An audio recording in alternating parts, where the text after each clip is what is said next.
Namaskar and good morning everyone, and this morning I brought a Kapalbhati, and this Kapalbhati is very helpful to our health. It is very benefit to our health. When you are doing this Kapalbhati, it's good for like sinus, it's good for headache, and those are weak people, those are having a every time some like sleepiness, not like awareness. For all this is very good. It's give us freshness and it's good for cell.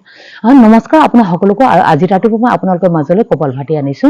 কপালভাতি আমাৰ শৰীৰৰ কাৰণে বহুত মানে উপকাৰী হয়।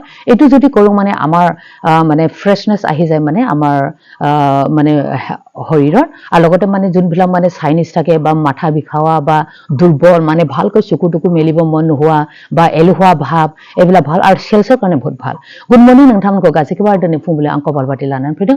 कपालभातिया जोंनि देहानि थाखाय गोबां गोनांथि, जायफोरा साइनिस गोनां बा खर' सानाय बा जायफोरा सेल्सफोरा मोजां नङा बा उदुनो ओंखारबाय थानाय बा दुर्बल मानसि दुर्बल মানুহৰ কাৰণে বহুত ভাল।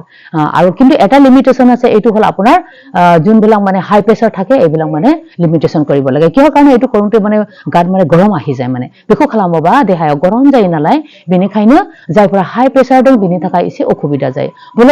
বলক তেনেহলে আমি কৰো কেনেকৈ কৰিব লাগে। এয়া হাতটো এনেকৈ কৰিব লাগে, এটো কয় সিং মুদ্ৰা। আমি এনেকৈ হাতটো ৰাখিব লাগে আৰু উশাহটো আমি পেটৰ পানে জোৰকৈ আমি পেলাব লাগে, মানে উশাহটো নাকেদি আমি লব লাহেকৈ, কিন্তু উশাহটো মানে জোৰকৈ মানে পেলাব লাগে। এ চাওক কেনেকৈ কৰিব লাগে। উশাহটো একবাৰ ডাঙৰকৈ লবা,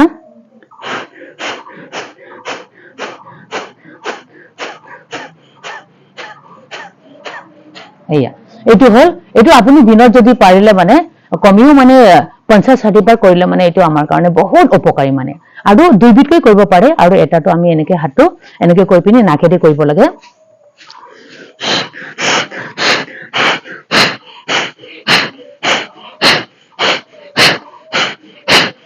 কৰি পিনি এটো কি কৰিব লাগে মানে আমি যেতিয়া উশাহটো লওঁ তেতিয়া নাকেদি আমি লাহেকৈ ল'ব লাগে, আৰু যেতিয়া আমি এৰো তেতিয়া মানে আমি কি কৰিব লাগে, এইটো মানে জোৰকৈ আমি नाकेदी उखाहটো एरिब লাগে মানে। एयायै মানে जों उखाहखौ लाबा गन्थंथिनो लानांगौ एसे लासैहाय, नाथाय एगारबा गोसायै মানে उखाहखौ जों गन्थंथि नागारनांगौ। আপোনালোকে কৰক, কৰি পিনি শৰীৰৰ কাৰণে উপকাৰী কৰক, আৰু লগতে সাবস্ক্ৰাইব লাইক এইবিলাক কৰক, যাতে সাবস্ক্ৰাইব কৰিলে মানে মই যেটো নতুন হেল্থ মেছেজ আপোনালোকক দিব এটো সোনকালে আপোনালোকৰ মাজত যাব।